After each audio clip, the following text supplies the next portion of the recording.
নমস্কার বন্ধুরা, good morning, welcome back to my channel. আশা করি তোমরা সকলে খুব ভালো আছো এবং সুস্থ আছো। আমিও কিন্তু অনেকটাই ভালো আছি। চলে আসলাম নতুন একটা ইন্টারেস্টিং ব্লগ ভিডিও নিয়ে। তো এখন বাজে ওইদিকে 10টা। এখন কেবলমাত্র স্নানটা করলাম আর ভিডিওটা কিন্তু এখন থেকে স্টার্ট করছি। এই যে একটা পিসিদের বাড়িতে গিয়েছিলাম, সুতার মধ্যে আমাদের সুইটাই হারিয়ে গেছে, বানাবো হচ্ছে মালা। আজকে বাড়িতে পুজো আছে, তো ভিডিওটা কন্টিনিউ দেখতে থাকো, আশা করি তোমাদের ভালো লাগবে।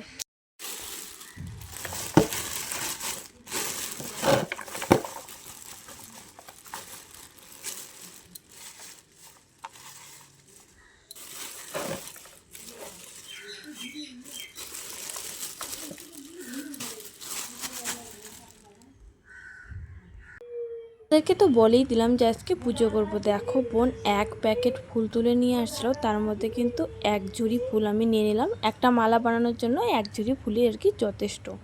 ঠাকুরটা যেহেতু পাথরের, সত্যনারায়ণ, সেই 100, 150, 200 কত বছর আগেকার সেই ঠাকুরের কথা কেউই আমরা জানি না আজ পর্যন্ত। অনেকটাই উচ্চতা আর একদম পাথরের যেহেতু, তো বুঝতেই পারছো কীরকম ব্যাপারটা। আমরা এই ঠাকুরটাকে খুবই মানি আর খুবই জাগ্রত এখানকার আমাদের ঠাকুর। এইখানে দেখো আমি বড় একটা সুতো নিয়েছি আর এই সুতোটাই কিন্তু গাঁথবো। যেহেতু পুরো এরকম করে গাঁথা একটা একটা করে ফুল গাঁথা সম্ভব না, গাঁদা ফুল স্টাইলে গাঁথলে অনেকটাই ফুল লাগবে, বিশেষ করে টাইমটাও সেরকম না। কম সময়ের মধ্যে এই পুরো মালাটা আমার কমপ্লিট করতে হবে। যদি পারি তাহলে কিন্তু আমাকে 2টো মালাই কমপ্লিট করতে হবে, কিন্তু ভাগ্যবশত আমি কিন্তু একটা মালাই কমপ্লিট করতে পেরেছি। কারণ একটা যেহেতু মূর্তি ঠাকুর আছে, ওই ঠাকুরেরই কিন্তু মূর্তি ঠাকুর রয়েছে, আর একটা কিন্তু সেই সত্যযুগ থেকেই রয়েছে। এই জন্যই কিন্তু সত্যনারায়ণ বলে এই ঠাকুরটা এখানে আছে। আর এখানে তো বৈশাখ মাসে ভালো করে পুজো হয়ই। তোমরা হয়তো আমার ভিডিও যারা প্রতিনিয়ত দেখো তারা হয়তো জানো যে বৈশাখ মাসে কত ধুমধাম করে পুজোটা হয়েছিল। তো দেখো আমি তো প্রথমে ওইরকম একটা একটা করে মালাটা গাঁথলাম, তারপর কিন্তু 6টা করে গ্যাপ দিয়ে আবার ওই রকম করে দিয়েছে। তো দেখো ফাইনালি এত সুন্দর হয়েছে মালাটা, দেখতে কত সুন্দর হয়েছে। আমার থেকেও ও লম্বা বেশি, তবুও আমার কেন জানি না মনে হচ্ছিলো যে একটু ছোট ছোট হয়েছিল মালাটা, আর একটু বেশি বড় হলে ভালো হতো। আর আমার হাতে যে ছোট্ট একটা মালা দেখতে পেলে, ওইটা হচ্ছে আমরা যে সত্যনারায়ণ পুজো করলে একটা প্রসাদ, কাঁচা প্রসাদের হাঁড়ি করতে হয়, যাকে বলে তোমরা ছিন্নি বলো। তো সেইটা গলায় হাঁড়িটার পরানোর জন্য এই মালাটা। আর পুজো করলে না খই মুড়ি তো লাগবেই, যেহেতু ওই সত্যনারায়ণ পুজো করলে আদার্স খিচুড়ি টিচুড়ি এগুলো আর কি দেয় না, কাঁচা প্রসাদই সবসময় দেওয়া হয় এই ঠাকুরকে।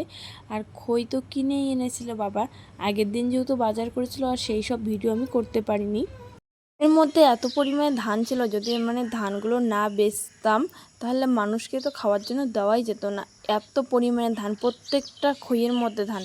তো আগের দিন তো এই দেখেনি মা যে খইয়ের মধ্যে ধান আছে, কারণ কেনা খইয়ের মধ্যে ধান একটু কমই থাকে, কিন্তু আজকের খইগুলোতে অনেকটা বেশি পরিমাণে খই ছিল, যার জন্য কিন্তু আমাকে ধানগুলো আলাদা করতে হয়েছে। আর সব কিছু কিন্তু কমপ্লিট হয়ে গেছে। মা আর পূজারি আগেই চলে গেল মন্দিরে।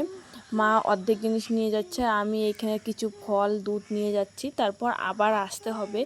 কারণ বাড়ি থেকে যেহেতু মন্দিরটা কাছেই, একবারে সব কিছু না নিয়ে একটু একটু করে জিনিস নিয়ে আসছি। এই দেখো হচ্ছে মন্দিরে পূজারি, এই যে এই জিনিসগুলো এখানে রাখা আছে। চাবিটা ছিল না, চাবিটা তো মন্দিরে তালা লাগানো থাকে, আর মন্দিরের পাশের বাড়িটাতেই চাবি দেওয়া থাকে, সেখান থেকে চাবিটা নিয়ে আসলো, দরজা খুললো। এই যে ভিতরে সব কিছু নিয়ে যাওয়া হচ্ছে। মা এসেছে, আমি আর একটা বোন এসেছিল আমার। তো ওই যে বাচ্চাটাকে দেখলে, ওটাও কিন্তু আমার একটা বোন হয়। আমার বোনের কোনো অভাব নেই। রেডি করতে করতে এখন সময় দাঁড়িয়েছে হচ্ছে 1টার দিকে। প্রথমে তো কিছু জিনিস মন্দিরে দিয়ে আসলাম, এখন ওই যে খই মুড়ি নিয়ে যাচ্ছি, কারণ নারায়ণ প্রসাদ নারায়ণ পুজো করলে সবসময় কাঁচা জিনিসে করতে হয়। তো ওইদিকে আবার লুচি সুজি এগুলো করা হচ্ছে, ওইদিকে পূজারিও তো এসে গেছে। চলো এগুলো দিয়ে আসি, তারপর ছেলেদেরকেও নিয়ে যেতে হবে। ফাইনালি কিন্তু আমি বাড়ি গিয়ে আবার শাড়ি পরে রেডি হয়ে চলে আসছি মন্দিরে। আর এসে দেখি পুজো অলরেডি চালু হয়ে গেছে। মা এখানে আমাকে তিলক পরিয়ে দিয়েছে, কারণ এরপর হচ্ছে আমি করব সব ঠাকুরগুলোকে হচ্ছে পুজো। কামনা করে সে সেই সিদ্ধি হবে বাঞ্ছা কল্প তরুণ পাবে কলিকালে মরে।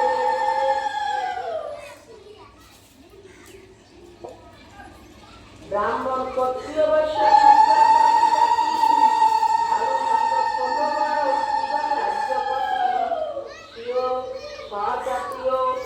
তোমার ইয়ে নেই ওই ভক্তিতে করিবে সেবা ছেলেটাকে কাছে বাচ্চা দিয়ে যেন মানুষের মনে একেবারে পূর্ণ হয়। ভগবানের মানুষকে পূর্ণ করে সেবা ভগবানের মানুষকে পূর্ণ করে সেবা নিজের করো ঠাকুর করে আমার তো কাজ কিছু কিছু পাই নাই পুত্র নাই সন্তান নাই সত্যনারায়ণ পুজো করলে পুত্র সন্তান পান খণ্ডে সন্তান পান যার ঘরে নারী নাই নারী যার বিয়ে না হয় কামনা করেন বলে আমার বিয়ে সাঙ্গ করি প্রসাদ রইল সবে দণ্ড হলো করি তাহা দেখি কাষ্টা করিয়া ভক্তি দুটো মন প্রসাদ খাইল মাঝি করিয়া যতন মনে মনে চাকরিয়া কামনা করিল দরিদ্র করিয়া প্রভু আমারে শির দিল আমি করিব তোমারে দ্বন্দ্ববোধ ভয়ে তবে বিদায় রইল। এক করে কিন্তু আমি সব ঠাকুরগুলোকে পুজো করে নিয়েছি। আর ছোটো ছেলে আমার মানে বোনের কোলে ছিল, এত পরিমাণে কান্নাকাটি শুরু করে দিয়েছে বাধ্যমতন কিন্তু আমি একটু নেই। তারপর কোলেই ঘুমানোর চেষ্টা করি কিন্তু ঘুমায় না। তারপর বাড়ি যেহেতু কাছেই, এই যে দুধ বানিয়ে নিয়ে আসে বোন, বসে খাইয়ে দিচ্ছে, ওইদিকে খাচ্ছে আবার ঘুম দিচ্ছে। মানে ওরা কি বলতো একটু না খিদে সহ্য করতে পারে না, এতটাই মানে খিদের জন্য কান্নাকাটি করে। আর আমাকে তো একটু বেশিই চেনে আমার ছোটো ছেলে, তো সেই জন্য আমাকে দেখলে একটু চুপচাপ হয়, বাকি তো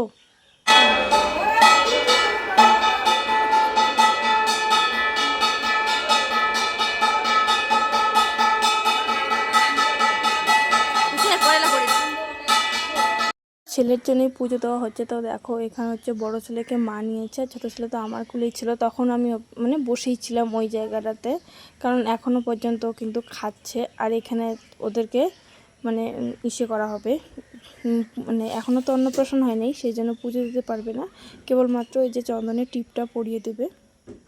তো বড় ছেলেকে নিয়ে বসে গেছে, এদিকে যে চন্দনটা ঘষতেছে, কারণ চন্দনের টিপ পরানো হবে। আর অনেকটা গল্প করতেছে ঠাকুমাটা, মানে যে মন্দিরে পূজারি সে কিন্তু আমার সম্পর্কে ঠাকুমা হয়। তো আমার ছেলে তো জেঠি অনেক গল্প করতেছে এটা ওটা, আবার অনেক আশীর্বাদও করেছে। তারপর কিন্তু এখানে আমার মানে বড় ছেলেকে দেওয়ার পর যে ছোটো ছেলেকে দেওয়া হয়েছে, এখানে আমি আবার বলছি যে মানে প্রণাম করো, এটা করো ওটা করো। তো দিনটা ভীষণই ভালো কেটেছে, কি আর বলবো। তারপর কিন্তু এই যে সবাই এখানে আমরা মানে বসে গেছি, প্রথমে বড় ছেলেকে টিপ দিচ্ছে, তারপর ছোটো ছেলেকে। আর এই যে দেখতে পাচ্ছ মেয়েটা, প্রথমেই তো ভিডিও শুরুতে দেখিয়েছিলাম যে যে পুজো করতে এসেছে তার নাতনি। দেখো ও কিন্তু খুবই কথা বলে, আর এতটাই দুষ্টু মানে সেটা বলার মতো না। দেখতেই পাচ্ছ কতটা পাকা। আমি যখন মন্দিরে আসি তখন আমাকে বলে নতুন শাড়ি কেন পরেছি। তো যাই হোক,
তুই যে বসে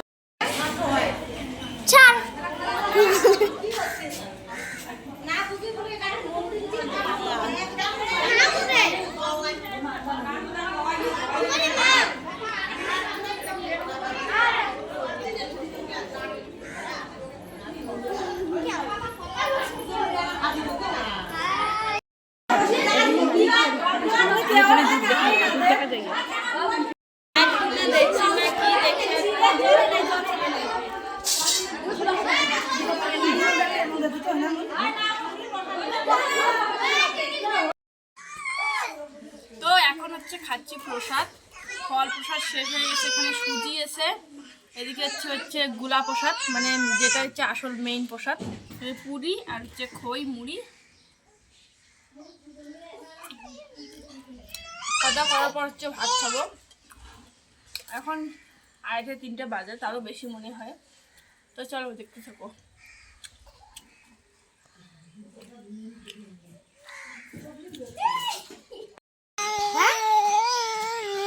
তুই একটা করবি, দুজনের যুদ্ধ করবি।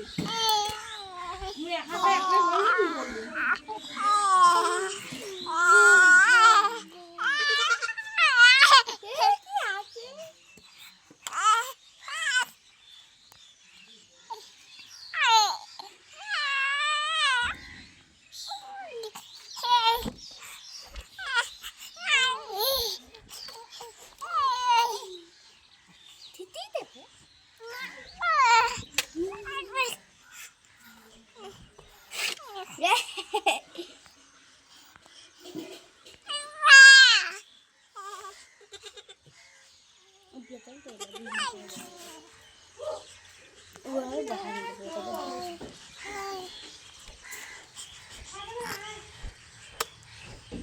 কেবলমাত্র মন্দির থেকে এসে এই যে প্রসাদ খাইলাম, খাওয়ার পরে ভাত খেয়েছি। যেহেতু নিরামিষ, ওই দিনটা রবিবার, তার উপর হচ্ছে যেহেতু পুজো করলাম, পুজো করলে কিন্তু নিরামিষই খাওয়া উচিত।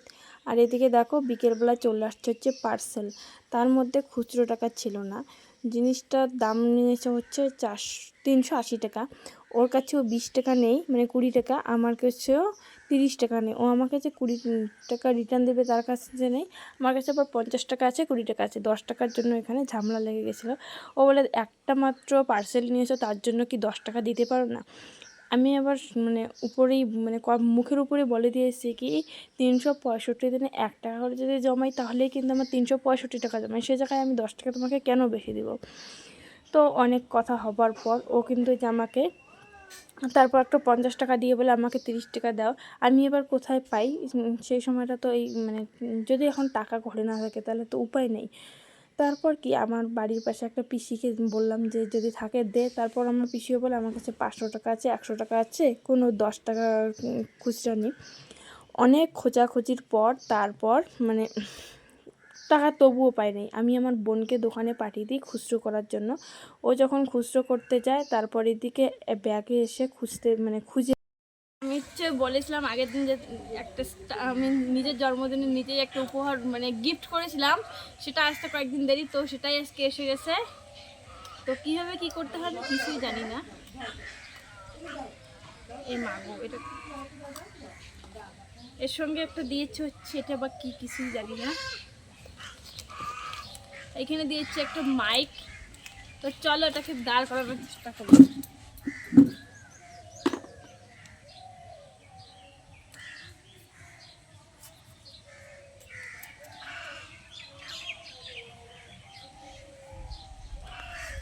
না যায় কেন? এটা বড় দেখাইছিল, একটা কিছু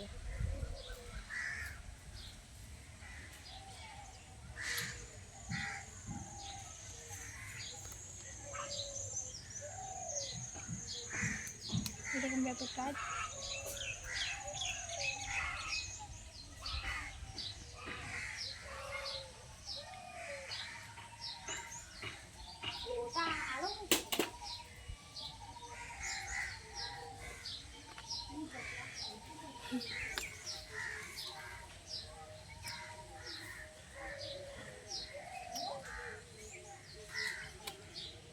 কি নিয়ে রে? আমি ভাবছিলাম কত বড় বাইক।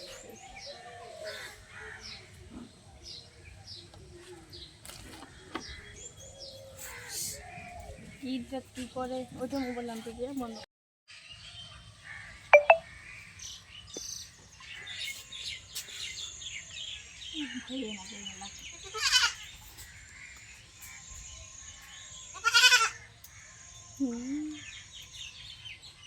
হয় কি বস্তা না নামাইবেন? হয় দিদি পুজো ওটাই হলো।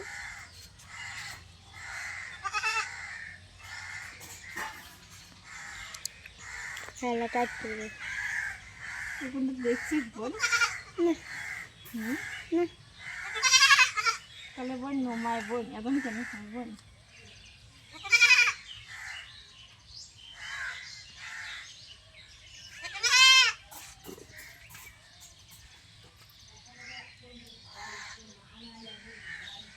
বোন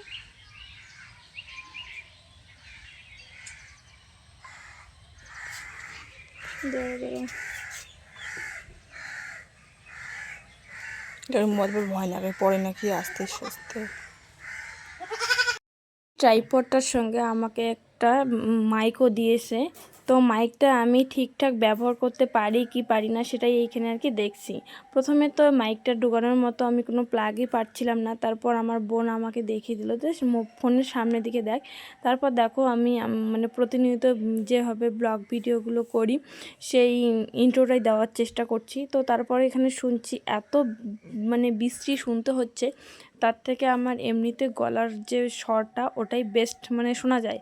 আর মাইকটা এত পরিমাণে বাজছিল, যাই হোক দিয়েছে, কিছু করার নেই। তো স্ট্যান্ডটা তোমাদের কেমন লাগলো কমেন্ট করে কিন্তু অবশ্যই জানাবে। আমি তো এখনও বুঝতে পারছি না যে কেমন এসেছে। তো আজকের ভিডিওটা এই পর্যন্ত। এই ভিডিওটা কেমন লাগলো কমেন্ট করে জানিও। বাই বাই, দেখা হবে নেক্সট কোনো একটা ভিডিওতে।